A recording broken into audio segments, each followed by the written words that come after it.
Welcome to our deep dive. We're going to be exploring the power of the subconscious mind. You sent over some really fascinating material for this one. Yeah, it's a topic that always seems to generate a lot of interest. It sure does. We've got excerpts mostly from that book by Joseph Murphy, The Power of Your Subconscious Mind. And there are chapters on, like, how the subconscious works, stories of mental healing, even some techniques to try. hmm But the big question we're tackling today is, can we really change our lives just by changing our thoughts? It's a question that's captivated thinkers and philosophers for centuries. It really has. And to help us unpack all of this, we have an expert in the power of the mind joining us. Happy to be here. So, going through this material, it seems like Murphy really emphasizes the subconscious as this driving force behind, well, pretty much everything. He does. It's not just some passive part of us. It's this active creator, constantly shaping our experiences based on what we, well, feed it, essentially. So it's not enough to just think positive thoughts every now and then. We have to really be mindful of what we're consistently telling ourselves. Exactly. It's about the overall programming, you could say. And that's where the interaction between the conscious and subconscious gets interesting, right? Absolutely. It's easy to get confused about their roles. Yeah, for sure. Murphy actually uses a really helpful analogy, comparing it to a ship. Yeah. The conscious mind is like the captain giving the orders, Okay. and the subconscious, well, that's the engine room, faithfully carrying out those orders no matter what. So even if I consciously set a goal, but deep down, subconsciously, I'm full of doubts. It's like my own mind is working against me. It can definitely feel that way. If those subconscious beliefs are in conflict with your conscious desires, it creates inner resistance. It's almost like, I don't know, sabotaging yourself before you even begin. That's a good way to put it. And I remember that image from the material about people being like, magnets, are we really attracting success or failure based on what we're thinking? Murphy certainly believes so. Just like a magnet can attract or repel, our dominant thoughts and beliefs seem to draw similar experiences into our lives. It's like we're broadcasting a certain frequency, and the universe is responding in kind. That's a pretty powerful image. Yeah. But is there any scientific evidence to support this, or is it more of a philosophical concept? Well, it's interesting you ask that because there's actually a growing body of research in both psychology and neuroscience that's starting to validate this idea. The placebo effect, for example. Right, where people experience real improvements just because they believe they're getting a treatment. Exactly. It's like the mind is so powerful that it can actually trigger physiological changes in the body just based on belief. That's pretty wild. So we're not just talking about wishful thinking here, huh? It sounds like we actually have way more control over our lives than we might realize. I think so. And that's really the exciting part. If we can learn to harness this power consciously, the possibilities are truly limitless. That's a really empowering thought. And this concept of the subconscious influencing our reality, it's not new, right? I mean, you pointed out some pretty fascinating historical examples in the materials. Absolutely.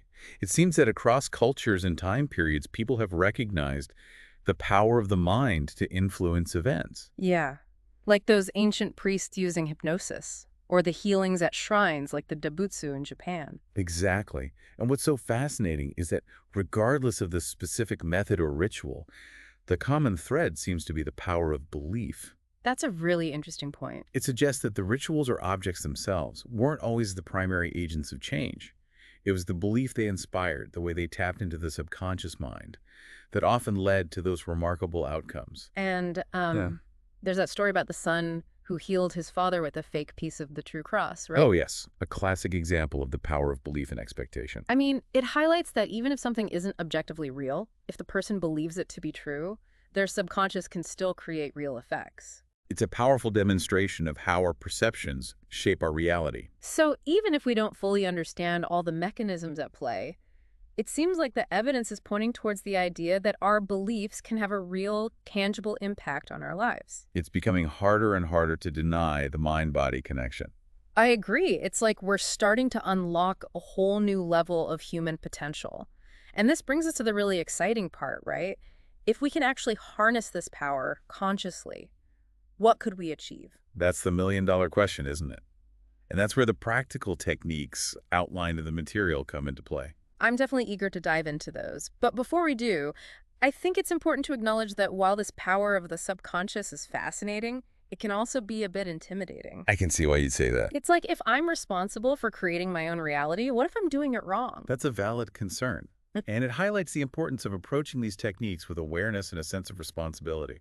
Right, because the subconscious is a powerful tool, and like any tool, it can be used constructively or destructively. Exactly. It's not just about getting what we want, but also about being mindful of the kind of reality we're creating, both for ourselves and others. So it's like a double-edged sword in a way. We have this incredible power within us, but we need to use it wisely. That's a great way to put it.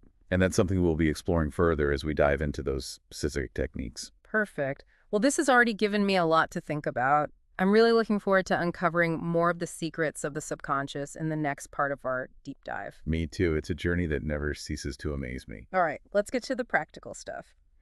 So, in the first part of our deep dive, we talked about the power of the subconscious mind and you know how it can like shape our reality. But now I'm really excited to dig into some of those techniques you sent over for actually working with the subconscious. It's like, are we about to get the user manual for our own minds? Uh-huh. That's a great way to think about it. I mean, just like with any complex machine, understanding how to operate it properly can make all the difference, It's right? true. And one of those techniques that really stood out to me from the material was the passing over technique. It's almost like delegating a task to a trusted colleague. Oh, I remember that one. It's about like consciously handing over worries or desires to the subconscious and trusting it to, handle them. But how do we actually do that? It seems a bit abstract. Well, the material really emphasizes the importance of clarity and intention.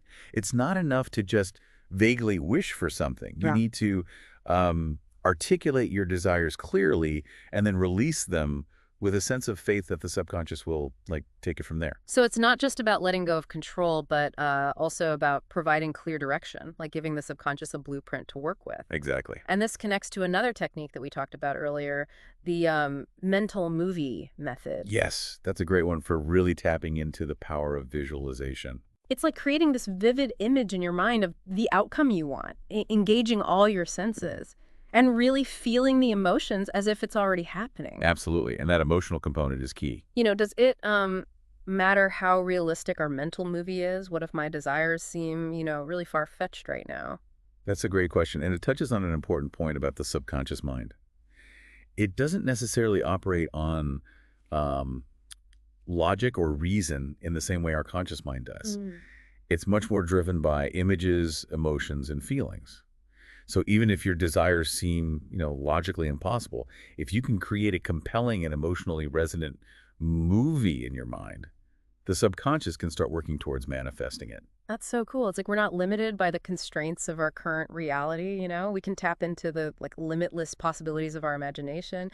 And you know what? This reminds me of something you mentioned earlier about the placebo effect. Oh, well, I see the connection. How so? Well, if our subconscious doesn't differentiate between a real treatment and a placebo, maybe it also doesn't fully distinguish between our imagination and reality. Like, if we can create a strong enough mental experience, perhaps the subconscious can start to bridge that gap and make it our physical reality. That's a fascinating insight. And it aligns with the idea that our beliefs and expectations play a powerful role in shaping our experiences. This idea is reflected in many spiritual traditions as well, like the concept of faith as the substance of things hoped for, the evidence of things not seen. Wow. So we're really getting into some deep philosophical waters here. But it's so interesting to see how these ancient wisdom traditions are now being backed up by modern scientific research. I agree. It's like science and spirituality are starting to converge, offering a more holistic understanding of the human mind and its potential. Okay, so we've talked about passing over and mental movies. What other techniques stood out to you from the material? One that I found particularly interesting, and you actually highlighted it in your notes, is the concept of autosuggestion. It's about consciously choosing the thoughts and beliefs we want to cultivate, rather than passively accepting whatever programming we've picked up along the way. Yes, like we're finally taking control of the narrative. Exactly. Yeah. We're not just at the mercy of our past experiences or the negative messages we might be getting from the outside world. Right. We have the power to choose to feed our subconscious with empowering and uplifting thoughts. And this ties back to what we were saying earlier about the responsibility that comes with the power of the subconscious. Yes, we have a choice in what we feed it, and ultimately that choice shapes our reality. So instead of dwelling on our fears or limitations, we can choose to focus on our strengths and aspirations. And by repeatedly affirming those positive statements, we're essentially reprogramming our subconscious to align with the reality we want to create. Precisely. And there's actually some really interesting research on affirmations and how they impact brain activity. Studies have shown that when we repeat positive affirmations, we actually strengthen the neural pathways associated with um, positive emotions and self-belief. Wow. So it's not just about feeling good in the moment. We're actually rewiring our brains for greater happiness and success in the long run. It seems that way. And this whole concept of neuroplasticity, the brain's ability to change and adapt throughout our lives, it's revolutionizing our understanding of the mind. It suggests that we're not stuck with the mental patterns we've inherited or developed over time. We can consciously create new patterns that support our well-being and growth. It's like we're given a fresh canvas every day, and we have the power to paint whatever masterpiece we desire. But, I have to admit, sometimes it feels like my negative thoughts have a life of their own. They just pop up uninvited. How do we deal with those pesky negative thoughts that try to sabotage our efforts? That's a common experience. And the material offers some valuable insights on this. One technique that stood out to me is what Murphy calls the argumentative method. The argumentative method. That sounds kind of intense. Are we supposed to argue with ourselves? Well, it's not about arguing in a negative or self-critical way. It's more about using reason and logic to challenge those negative thoughts. Okay. It's about presenting a counter-argument, questioning the validity of those limiting beliefs, and offering evidence to support a more positive and empowering perspective. So it's like we're putting those negative thoughts on trial, cross-examining them, and exposing their flaws. Exactly. And the material emphasizes the importance of persistence. Just like a lawyer building a case, we need to consistently present evidence to support our desired beliefs until the subconscious mind starts to accept them as true. That's a really powerful image. It's like we're taking back control of our minds. We're not letting those negative thoughts run the show anymore. We're consciously choosing to focus on thoughts that support our growth and well-being. Absolutely. And that act of consciously choosing our thoughts is crucial. It's about recognizing that we have the power to direct our attention, to shift our focus from what's not working to what we want to create. This is all starting to feel like a mental workout, like Yeah. we're flexing those mental muscles, building up our capacity for positive thinking. Uh-huh. I like that analogy. It's definitely an active process. One thing that keeps coming up for me, both in the materially sense and in our conversation, is the role of faith. That's a fascinating aspect, isn't it? The material repeatedly emphasizes the importance of believing, of having faith in the power of the subconscious mind to deliver what we desire. But you're right, it's not always easy to maintain that faith, especially when we're facing challenges or when we don't see immediate results. Exactly. Sometimes it feels like a real leap of faith, especially when, logic and reason are telling us that something's impossible. But then again, we've been talking about how this subconscious doesn't always operate according to the rules of logic. That's true. It seems to be much more receptive to images, emotions, and this deep sense of inner knowing. Perhaps that's where faith comes in. It's about trusting in a power that transcends our limited understanding, a power that can orchestrate events and circumstances in ways that we might not be able to grasp with our rational minds. It's interesting how we've gone from talking about specific techniques to exploring these much deeper questions about faith and belief.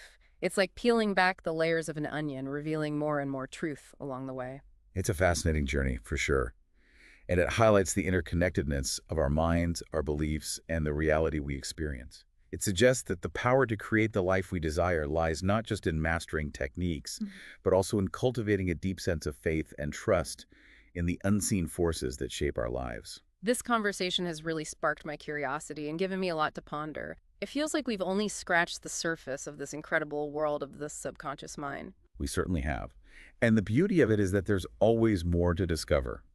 The journey of exploring the subconscious is an ongoing adventure full of endless possibilities. In the last part of our deep dive, we explored some pretty amazing techniques for working with the subconscious. Things like visualization, autosuggestion, even using logic to kind of argue against our own limiting beliefs. But going back over your notes, there are a few more techniques that we haven't really touched on yet, and they sound particularly intriguing. You're right. There are always more tools to explore, Yeah. especially when it comes to, harnessing the power of the subconscious. Right. And each one offers like a slightly different approach, which I think is helpful because what works for one person might not work as well for another. Exactly. We all have our own unique ways of connecting with our subconscious. Okay, so what about these other techniques like the The thank you, the affirmative, and the decree methods, they seem to have this like element of, I don't know, almost like commanding or declaring things into existence. You're picking up on a key aspect there. Yeah. They definitely tap into that sense of agency and belief in our own creative power. Right. The thank you technique, for example, it's all about cultivating a feeling of gratitude for what we desire, even before we actually have it. It's like we're expressing gratitude in advance, as if it's already on its way. But doesn't that feel a bit, I don't know, presumptuous? I can see how it might feel that way at first, especially if we're so used to focusing on what we lack, right? Right. But the underlying idea is that by genuinely feeling grateful, we shift our energy and align ourselves with, you could say, the frequency of what we want to attract. Okay. And this isn't just some, like, feel-good concept either. There's actually a growing body of research on the power of gratitude to impact both our mental and physical well-being. Oh, interesting. So it's not just about like manipulating the universe or whatever to give us what we want. It's about cultivating a genuine state of gratitude, which in itself seems to have benefits. Exactly. It's about shifting our internal state to be more receptive to what we desire. And I remember that example from Murphy's book about the man who used the thank you technique to overcome financial hardship. Oh yes, a classic example. He kept affirming, "Thank you, Father, for my wealth," even when his situation seemed like completely hopeless. Right. And the amazing thing is, he ended up reconnecting with a former employer who offered him a fantastic job opportunity. It's like his unwavering gratitude, even in the face of adversity, somehow opened up new possibilities. It's a powerful reminder that our inner state can influence our outer circumstances. Definitely. You know, it reminds me of some research I read recently where they found that people who regularly practice gratitude experienced like less stress, improved sleep, even stronger immune systems. Wow, so it really does have a ripple effect on our overall well-being. It seems that way. Our thoughts and emotions have a much greater impact on our physical health than we often realize. Okay, so we've got thank you, and then there's also the affirmative method, right? Right. The one emphasizes aligning our affirmations with, universal truths. It's not just about repeating any random positive phrase, but about tapping into principles that resonate deeply within us. Okay, so I'm seeing a pattern here. It's not just about the words themselves, but the energy and belief behind them. You have to really feel the truth of what you're affirming. You got it. It's about aligning your whole being with what you desire. And Murphy compared it to like a mathematical truth, right? Like 3 + 3 = 6. We don't have to convince ourselves of that. It just is. Exactly. So similarly, when we're affirming principles of health, harmony, abundance, it's like we're aligning ourselves with the inherent truth of our being. That's a great way to put it. It's like reminding our subconscious of its own innate power and potential. This is all so fascinating. And you know what? It actually reminds me of something from your field of expertise, that concept of self-fulfilling prophecies. Ah, yes. That's a great connection. Because it demonstrates how, our beliefs and expectations can actually shape our reality. If we believe something to be true, we often unconsciously act in ways that confirm that belief. And that applies to both positive and negative expectations. Exactly. If you believe you're going to fail, you're more likely to behave in ways that sabotage your success. Right. And the reverse is also true. If you believe in your ability to succeed, you're more likely to take actions that lead to positive outcomes. So if we're constantly like affirming positive statements, even if we don't fully believe them at first, it's like we're setting up a self-fulfilling prophecy for success and well-being. That's the idea. It's about creating a positive feedback loop where our thoughts, beliefs, and actions all work together to create the reality we desire. It's like we're training our minds to focus on what we want rather than what we don't want. Exactly. And the more we practice, the more those positive beliefs become ingrained in our subconscious. And then they start to manifest more and more automatically. It becomes a natural way of being. Okay, so we've got the thank you method, affirmations. And then there's this decree method. It sounds pretty authoritative, like we're issuing commands to the universe. It does have that sense of boldness, doesn't it? It's about stepping into our power as conscious creators. Okay. The decree method involves like stating our desires with unwavering conviction, as if we're already living in that reality. So it's not just wishing or hoping, but like actually declaring it with a sense of knowing that it's already done. Exactly. It's about aligning our energy with the outcome we desire, and then acting as if it's already a reality. It's like we're stepping into the role we want to play, even before we fully embodied it. It's about embodying the energy of what we want to create. This is blowing my mind a little bit. It's powerful stuff, for sure. Well, this deep dive has been an absolute roller coaster. I feel like I've gained a whole new understanding of the power of my own thoughts and beliefs, but I also feel this sense of responsibility that comes with this knowledge. It's like, if I have this power, how do I use it wisely? That's a great question to ask yourself. Hmm. And it's one that each of us has to, grapple with as we explore these concepts. The techniques we've talked about, they're tools. And like any tool, they can be used for good or ill. The key is to align our intentions with our highest values, to create a reality that benefits not only ourselves, but also contributes to the well-being of others. Well said. You know, this whole concept of the subconscious mind influencing our reality might seem far-fetched to some people. But as we've been talking, I keep thinking about all those stories of like spontaneous healings or amazing coincidences or people who just seem to defy the odds. Maybe they've tapped into something that most of us haven't yet. It's definitely a possibility. Perhaps this deep dive has planted a seed for you, a sense of wonder and curiosity about what might be possible. It definitely has. I feel like I've been given a glimpse behind the curtain, a peek into this hidden world that's been operating all along. And now I have a choice. Do I stay in the audience or do I, step onto the stage and start co-creating my own reality? And what an exciting choice that is. I have a feeling you're ready to take center stage. I think you're right. This deep dive has been an incredible journey. Thank you so much for joining us and sharing your expertise. And to our listener, we encourage you to keep exploring these ideas, keep experimenting with the techniques, and keep believing in the infinite possibilities that await you.